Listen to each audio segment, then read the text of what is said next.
आप देख रहे हैं इंडिया टाउन न्यूज, भारत की बात।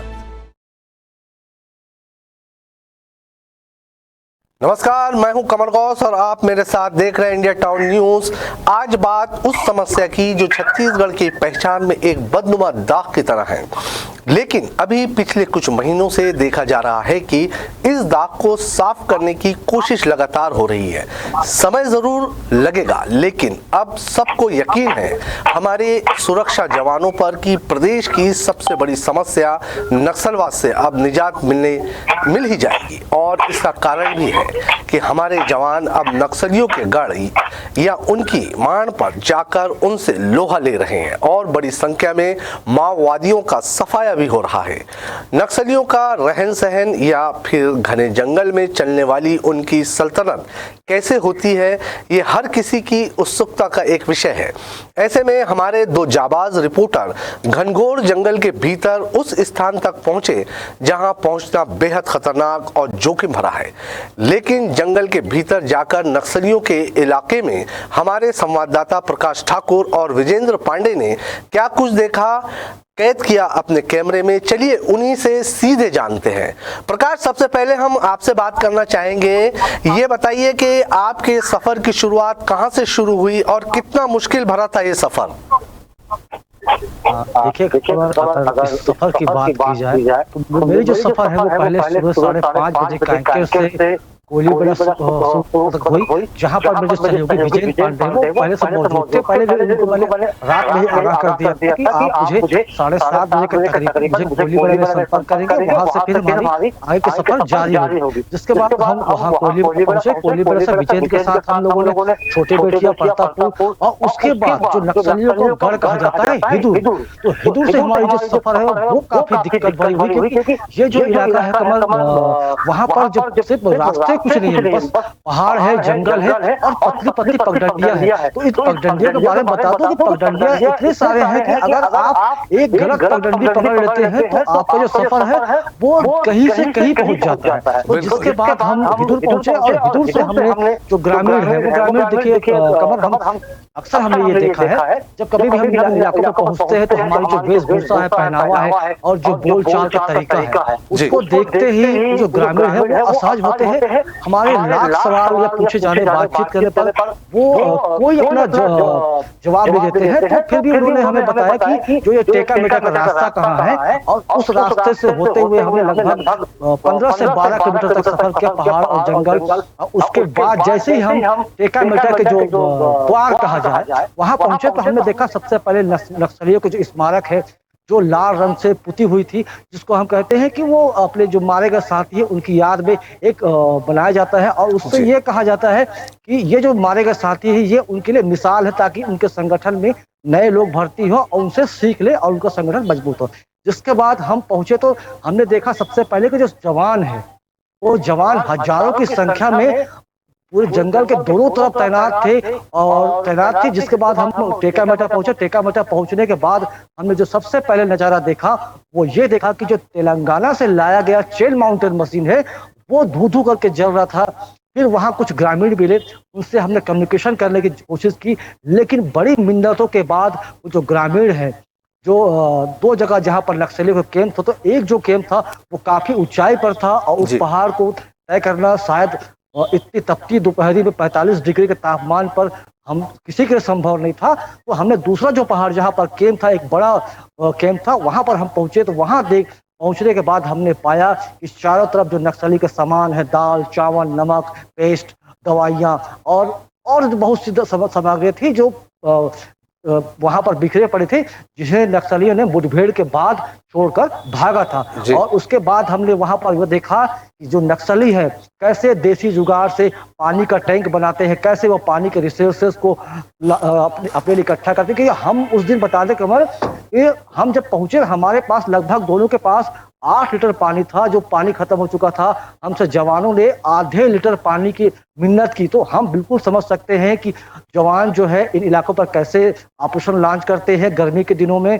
और मैं बता दूं, जब हमने जवानों से बात की, जवानों ने बताया कि वो पिछले 4 दिनों से इस जंगल पे है। लगभग उनका जो राशन है वो भी खत्म होने के कगार है। और सबसे बड़ी जो दिक्कत है पानी, जो गर्मी में हर जीव जंतु से लेकर इंसान की जरूरत होती है। उस पानी के लिए वो नदी नाले या फिर जो एक कुंड जैसा होता है, हमारे इधर उसको झरिया कहा जाता है, वहां के पानी पीने को मजबूर है, क्योंकि हमने बिल्कुल। अक्सर देखा है कि वहां के पानी पीने के बाद डिहाइड्रेशन होता है और पीलिया जैसे रोग से ग्रसित हो जाते हैं। कमल जी जी, मैं विजेंद्र आपसे जानना चाहूंगा, इतना घनघोर इलाका है, किस तरह की समस्याएं आपके सामने आई हैं, और फिर हर पल एक डर के साये में सफर करना भी नक्सलियों का या जंगली जानवरों का भी एक डर महसूस होता होगा। जवानों को इन परेशानियों के बीच क्यों ही सब परेशानियां देखने सामने आती हैं? आप जब गए तो आपको क्या लगा विजेंद्र?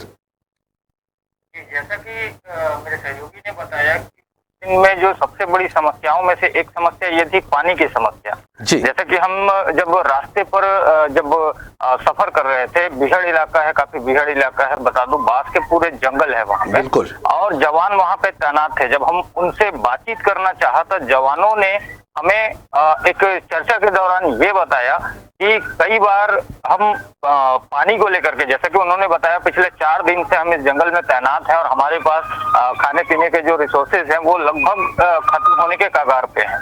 और जवानों ने ये भी बताया कि कई बार उन्हें पीलिया टाइफाइड की समस्याएं भी होती है नदी नालों के पानी को पीने के कारण। तो सबसे बड़ी समस्या वहां जो देखने वाली थी जवानों के लिए, वो नक्सलियों से ज्यादा वो उस परिवेश में एक जो उनके जरूरत की चीजों की थी वो समस्याएं ज्यादा थी। जी कहा जी, प्रकाश, जब आप वहां पहुंचे जहां मुठभेड़ हुई थी तो क्या कुछ नजारा था वहां, और एक जेसीबी मशीन भी जलती हुई दिखी, ऐसे में क्या आपको लगा नहीं कि नक्सली आसपास होंगे? हाँ देखिए कमल, हम जहाँ पर पहुंचे थे तो उसमें मैं क्लियर कर दूं कि जो नक्सलियों को इस घटना जिसमें 10 माओवादी मारे गए थे, जिससे 3 महिला भी थे, इस पर जो सबसे बड़ा इनपुट है कि वो जो मार का इलाका है, क्योंकि अब तक जो अबूझ मार का इलाका है, यहाँ पर जो फोर्स है, जवान है, वो वहां पर पहुंचने से कतराते थे, क्योंकि वो जो भौगोलिक जो स्थिति है वहां की भौगोलिक, वो काफी दुर्गम है। क्योंकि देखिए अभी गर्मी का मौसम है, तो गर्मी के मौसम में जो पतली पगडंडियां हैं उसके सहारे हम पहुंच सकते हैं, लेकिन जैसे ही बारिश का सीजन आता है तो वो पगडंडियां पूरी तरह से मिट जाती है। तो ऐसे में जवानों को अबूझ मार के जंगलों में सर्चिंग ऑपरेशन करना, वहां पर अपने एंटी नक्सल ऑपरेशन चलाना काफी दिक्कत होता है। हम जब पहुंचे तो वहां पर हमने देखा कि 2 पहाड़ियां थी, एक पहाड़ी पर नक्सलियों की पूरी लाइब्रेरी थी, वहां पर विस्फोटक सामग्री थी, किताब थे और दवाइयां थे। जहां पर नीचे पहाड़ के नीचे जैसे जो चेन माउंटेन मशीन है उसको छुपा कर रखा गया था। उसके बारे में अब तक जो हमको अपने जो सोर्स है उससे यही जानकारी मिल पाई है कि ये जो चेन माउंटेन मशीन है उसको तेलंगाना से यहाँ लाया गया था।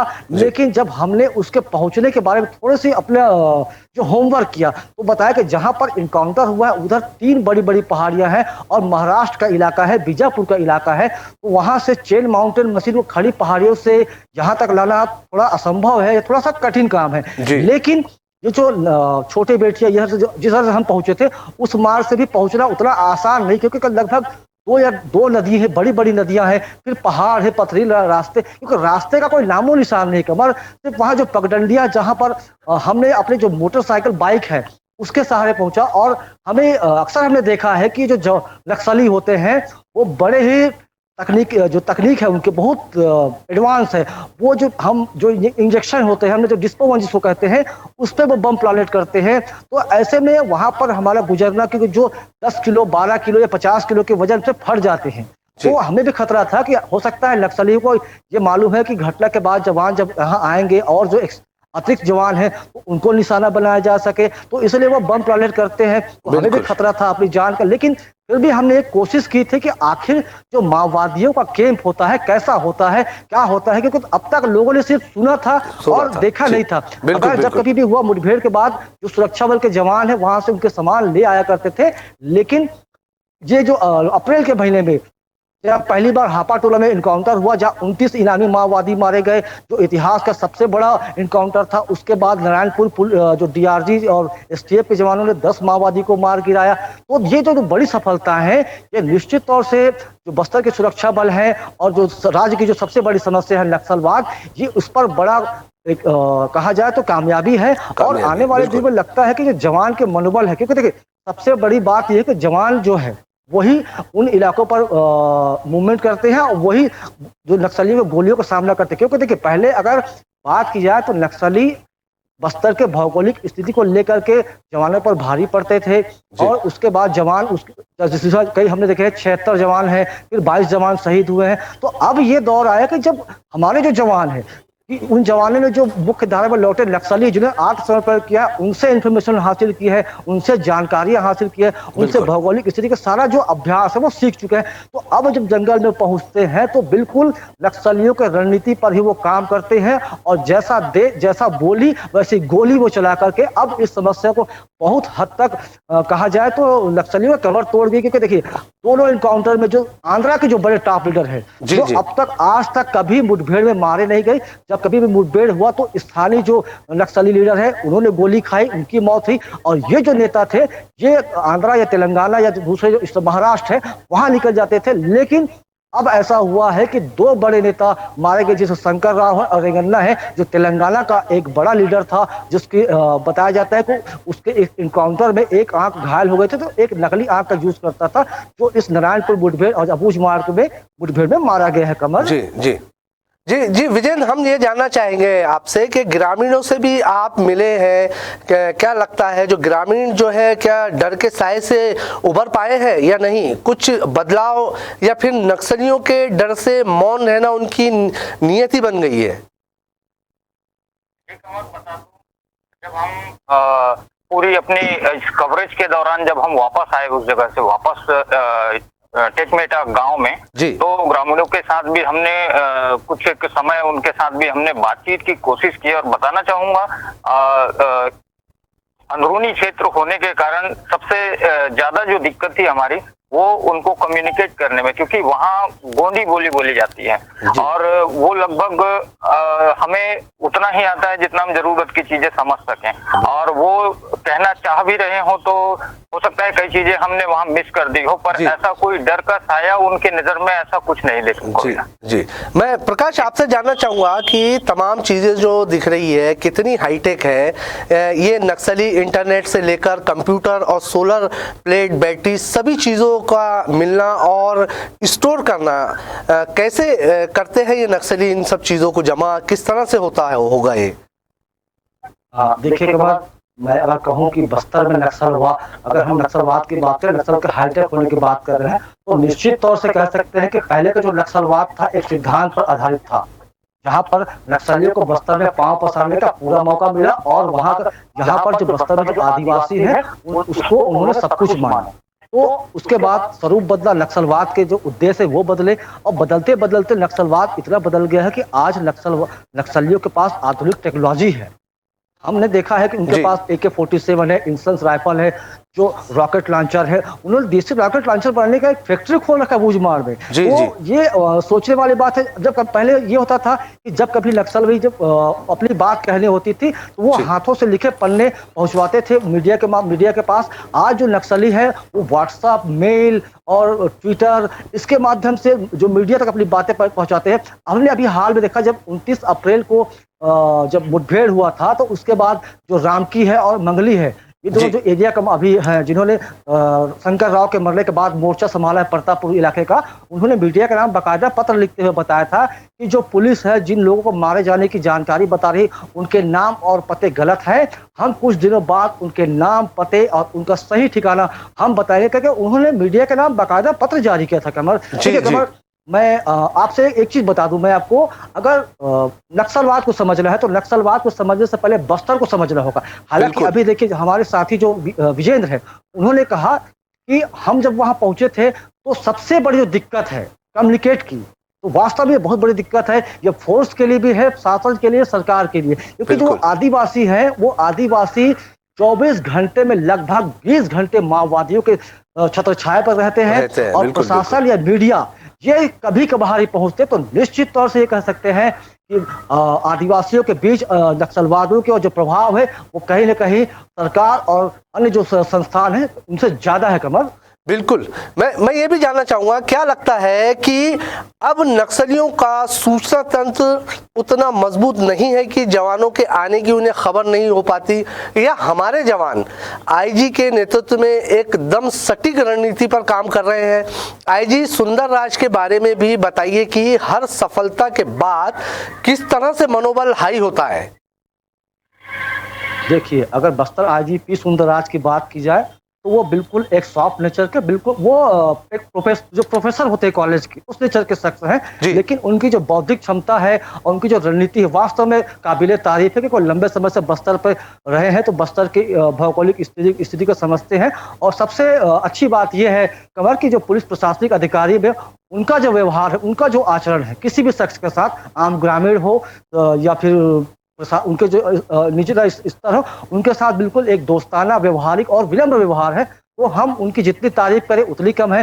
लेकिन उनका अभी भी ये, हमने कई बार बातचीत किया तो उनका अभी भी ये कहना है कि जो नक्सली है माओवाद को छोड़कर मुख्य धारा में लौट जाए तो उनका बिल्कुल स्वागत करेंगे। लेकिन सबसे बड़ा देखिए खबर, हमने अभी कहा कि जो दिक्कतें हैं उस दिक्कत में ये सबसे बड़ा दिक्कतें हैं कि जो हमारे प्रशासनिक अधिकारी है या फोर्स के जवान हैं, जो बाहर से जो कंपनियां आई हैं जो केंद्र सरकार की, वो सिर्फ भौगोलिक स्थितियों को जानते हैं। क्योंकि ये बस्तर का दुर्भाग्य रहा कि आज़ादी के बाद बस्तर में शिक्षा का समुचित उपलब्ध नहीं हो पाया।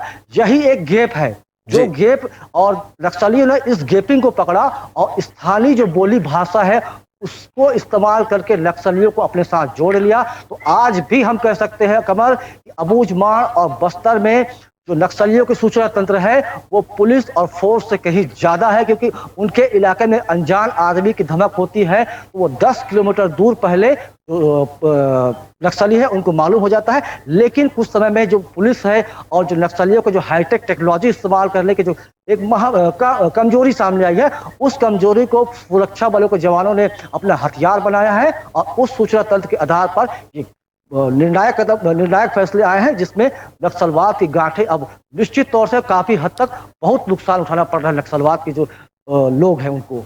बिल्कुल। आप लोगों ने, प्रकाश और विजयन, आप लोगों ने जिस तरह की रिपोर्टिंग की है वो वाकई में काबिल तारीफ है। आपने जो दृश्य और स्टोरी कवर की, आपकी हिम्मत को हम दाद देते हुए अभी आपका बहुत बहुत धन्यवाद देते हैं और सीधे हम जुड़ते हैं हमारे अगली खबर की ओर।